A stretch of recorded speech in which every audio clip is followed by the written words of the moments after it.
Microsoft Excel में हम create करने वाले हैं payment collection status with progress bar.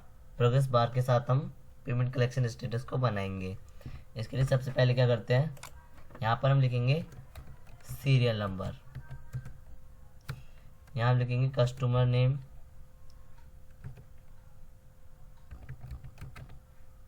Customers name, फिर हम लिखेंगे अमाउंट,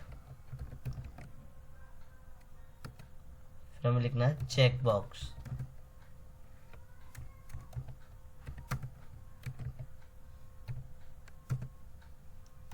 और यहाँ पे हम लिखेंगे पेमेंट स्टेटस।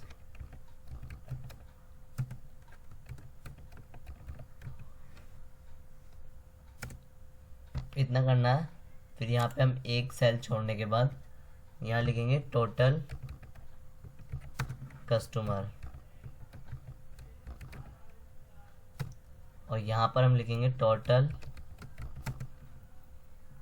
रिसीव्ड,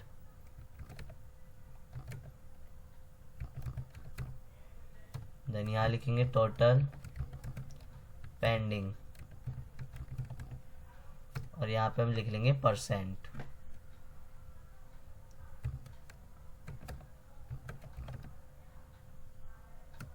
परसेंटेज लिख लेते हैं, या फिर हम यहाँ पर इस तरीके से सिंबल लगा लेते हैं परसेंट का। देन इतना करने के बाद इनको थोड़ा इंक्रीज कर लेंगे कॉलम विड्थ को,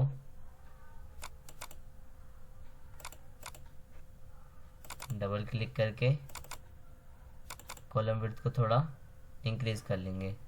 अब हमें थोड़ा नीचे चाहिए था, तो नीचे करने के लिए क्या करेंगे, 1 पर आकर इसे सेलेक्ट करेंगे, फिर राइट बटन क्लिक करेंगे माउस का और यहाँ पे कर देंगे इंसर्ट, और नीचे चाहिए तो फिर 1 पे आके राइट बटन क्लिक करके माउस का और इंसर्ट कर देंगे तो ये नीचे आ जाएगा। इतना नीचे लाने के बाद यहाँ पर हमें लिखना है 1 2 3, इतना काफ़ी है। यहाँ नेम लिख लेते हैं,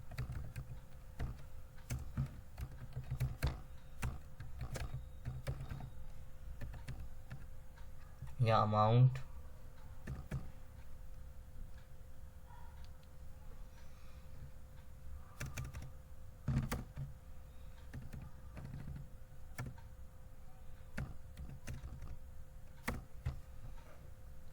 यहाँ पर क्या करना है, हमें चेक बॉक्स चाहिए।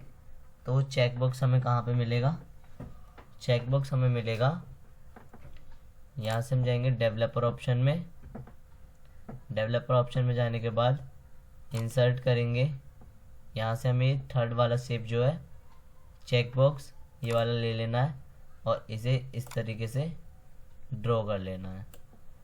ड्रॉ करने के बाद इसे थोड़ा जूम कर लेते हैं यहाँ से, इस तरीके से ये मैंने जूम कर लिया है। जूम करने के बाद यहाँ पे क्लिक करेंगे। हाँ, अगर हमें आगे से डिलीट करना है तो क्या करेंगे, डिलीट बटन को प्रेस करेंगे। अगर पीछे से करना होता है तो आपको पता ही है, टेक्स्ट के पीछे से करने के लिए बैक स्पेस होता है, अगर आगे से करते हैं तो डिलीट। अब इसे इस तरीके से थोड़ा छोटा कर लेंगे और इसे एरो बटन से सेंटर में कर लेंगे। इस तरीके से करने के बाद इस सेल पे क्लिक करेंगे और इसे इस तरीके से नीचे ले आएंगे तो ये तीनों में आ जाएगा। इतना करने के बाद हमें क्या करना है, यहाँ पर हमें लिखना है फॉर्मूला। फॉर्मूला लगाएंगे, यहाँ पर हम यहाँ फॉर्मूला लगाएंगे इक्वल, यहाँ से ब्रैकेट ओपन करेंगे, सॉरी इक्वल लिखेंगे, यहाँ पे इफ करेंगे, ब्रैकेट ओपन करेंगे। ब्रैकेट ओपन करने के बाद इस वाले सेल को सेलेक्ट करेंगे, सेल सेलेक्ट करने के बाद फिर से इक्वल लगाएंगे और यहाँ पर हम लिखेंगे ट्रू। ट्रू लिखने के बाद कोमा करेंगे, फिर इन्वर्टेड कोमा, देन यहाँ पे हम लिखेंगे रिसीव्ड,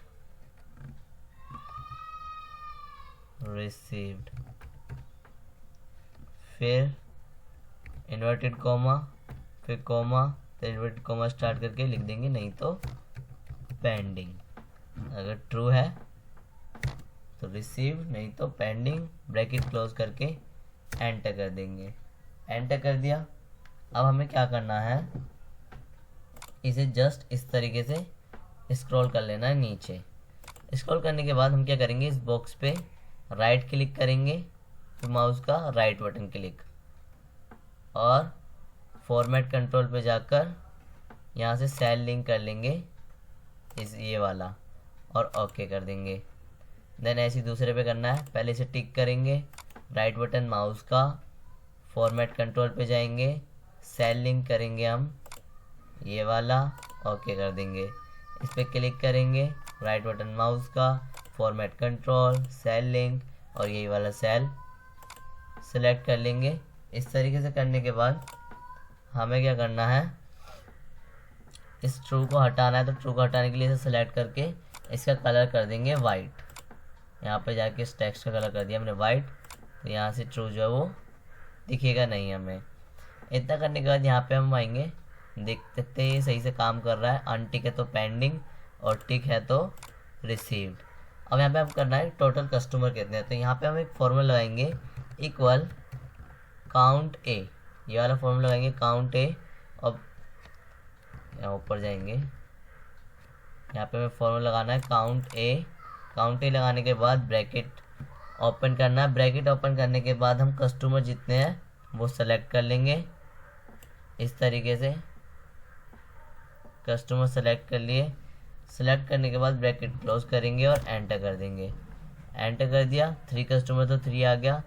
अब टोटल रिसीव निकालने के लिए हम एक फॉर्मूला लगाएंगे equal count if bracket open, payment status से हम इसे सेलेक्ट करेंगे और यहाँ पे कॉमा लगा के यहाँ पे हम इन्वर्टेड कॉमा में लिख देंगे रिसीव्ड। जो स्पेलिंग वहाँ लिखी थी वही यहीं लिखनी होगी इस तरीके से, और इन्वर्टेड कॉमा क्लोज करके ब्रैकेट क्लोज करके एंटर कर देंगे। टोटल रिसीव्ड 3 है तो 3 आ गए। पेंडिंग के लिए फॉर्मूला यही लगाएंगे same, count if bracket open करेंगे, ब्रैकेट ओपन करने के बाद इस रेंज को सेलेक्ट करेंगे, देन कॉमा लगा के क्राइटेरिया में लिखेंगे इन्वर्टेड कॉमा, देन इसमें लिखेंगे हम पेंडिंग। पेंडिंग लिखने के बाद inverted comma close, bracket close और एंटर। एंटर करने के बाद टोटल पेंडिंग 0 दिखा रहा है, यहाँ से देख सकते हैं। परसेंट निकालनी है, परसेंट निकालने के लिए हम क्या करेंगे, यहाँ से हम इक्वल लगाएंगे, टोटल रिसीव लेंगे और डिवाइड कर देंगे टोटल कस्टमर से और एंटर कर देंगे। एंटर करने के बाद इस पर जस्ट क्लिक करेंगे, क्लिक करने के बाद इसे हम कर लेंगे यहाँ से परसेंट में करते हैं। यहाँ पर देख सकते हैं परसेंट में आ गया परसेंट में। यहाँ से देख सकते हैं ये वर्क भी कर रहा है, देख सकते हैं कुछ इस तरीके से वर्क कर रहा है। और अभी हमें यहाँ पे प्रोग्रेस बार बनाना है, तो उसे कैसे बनाएंगे, उसके लिए सबसे पहले तो हम क्या करते हैं, इसे मर्ज कर लेते हैं, यहाँ से लेके यहाँ तक इसे मर्ज कर लेते हैं। हम एक काम और करेंगे, इस टेबल को क्या करेंगे, सेलेक्ट करके कर देंगे कंट्रोल टी करने से यहाँ पे टिक रहना चाहिए माय टेबल एज हेडर पे, ओके कर देंगे। ओके करने के बाद अगर ये फॉर्मेट नहीं चाहिए तो यहाँ पर क्लिक करेंगे और फॉर्मेट को कर देंगे क्लियर करने के बाद डाटा में जाके इस फिल्टर वाले ऑप्शन को भी ऑफ कर देंगे। ऑफ कर दिया। टेबल करने के बाद ये है कि अब हम अगला फॉर्मूला जो लगाएंगे उसमें भी ये फॉर्मूला आ जाएगा, अगला अगर हम कोई लिस्ट बनाते हैं तो। यहाँ पे क्या आएगा, हम प्रोग्रेस बार करेंगे। प्रोग्रेस बार बनाने के लिए हम क्या करना है, यहाँ परसेंटेज लिखनी है, परसेंटेज का फॉर्मूला भी बताया, इक्वल करके टोटल रिसीव्ड में डिवाइड कर देना है टोटल कस्टमर और एंटर कर देना है। इतना करने के बाद इसे क्या करेंगे, हम कर देंगे होम पर जाकर परसेंट। इतना करने के बाद हमें क्या करना है, जस्ट ये वाला सेल सेलेक्ट करना है, कंडीशनल फॉर्मेटिंग पे जाना है और कंडीशनल फॉर्मेटिंग पे जाने के बाद डाटा बार्स पे जाएंगे, मोर रूल्स पे जाएंगे, यहाँ से टाइप को कर देंगे ऑटोमेटिक से नंबर और यहाँ मैक्सिमम को भी क्या कर देंगे नंबर। मिनिमम को भी नंबर करना है, मैक्सिमम को भी नंबर करना है और मैक्सिमम में हम कर देंगे यहाँ पर 1। इतना करने के बाद यहाँ से हम कलर चुन सकते हैं, जौन सा कलर चाहिए सपोज हमें ये वाला कलर चाहिए, ये वाला कलर ले लेंगे और यहाँ से कर देंगे ओके। ओके करने के बाद यहाँ से देख सकते हैं ये जो हमारा प्रोग्रेस बार है ये बिल्कुल प्रॉपरली वर्क कर रहा है। अब हमें क्या करना है, हम एक और बना के दिखा देते हैं, जैसे एक और पेमेंट बना के दिखा देते हैं। पेमेंट, यहाँ पे नेम लिखेंगे,